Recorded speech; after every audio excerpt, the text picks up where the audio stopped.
كلمة على لساننا، ويا بختك ياللي بتفهمنا. هتكبر وتشوف الدنيا ولا تلقى في جمال عاداتنا. وفينا ونفعنا الدنيا ومحدش غيرنا ينفعنا. فرسان تواضعنا وأدبنا نسانا نقول عملنا. في بلادي وفي غربتي منساش أصلي وهويتي. فني وحضارتي وشخصيتي بغني عربي وبلهجتي. في بلادي وفي غربتي منساش أصلي وهويتي. فني وحضارتي وشخصيتي بغني عربي وبلهجتي.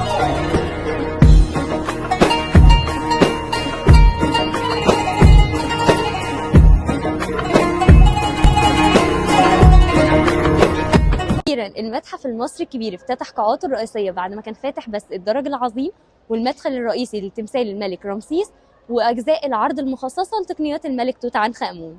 وبعد 20 سنة من بناء المتحف واللي اتكلف حوالي 1.5 مليار واللي بيحتوي على أكثر من 100,000 قطعة أثرية، وده بس الافتتاح التجريبي، وهيتم الافتتاح الرسمي بعد ما يتم نقل جميع كنوز الملك توت عنخ آمون. يلا بينا نشوف باقي التماثيل المهمة. يلا. الملك رمسيس الثاني تمثال ضخم يعكس قوة وهيبة الملك رمسيس الثاني. كان موقعه الأصلي في 100 رهينة قبل نقله للمتحف المصري، ووزنه يعني حوالي 80 طن.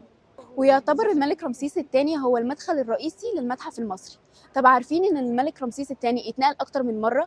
هو كان في الاول في 100 رهينة، لكن في عام 1955 تم نقله لميدان رمسيس وسط زحمة القاهرة. ودلوقتي تعالوا نشوف ظهر التمثال. مع اي ملك بيكون معاه خرطوشين، وهو اسم الولادة واسم الترويج. وهنا اسم الترويج اسمه رمسيس الثاني، واسم الولادة هو وسر معت رع ست بإنرع. دي الملكة نفرتاري مرات رمسيس الثاني، واللي قال من أجلها تشرق الشمس، وفي الآخر اتجوز عليها 34 مرة.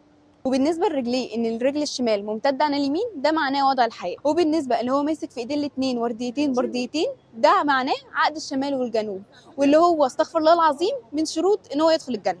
ودلوقتي جه الوقت اللي أنا أقول لكم يلا بينا على التمثال التاني.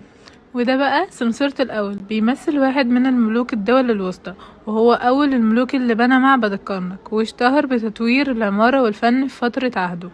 وتمثاله بيعكس دقة نحته وملامحه الهادية اللي بتدل على الحكمة. ويلا بينا على التمثال اللي بعده. وده بقى تمثال ابن حتب الثالث.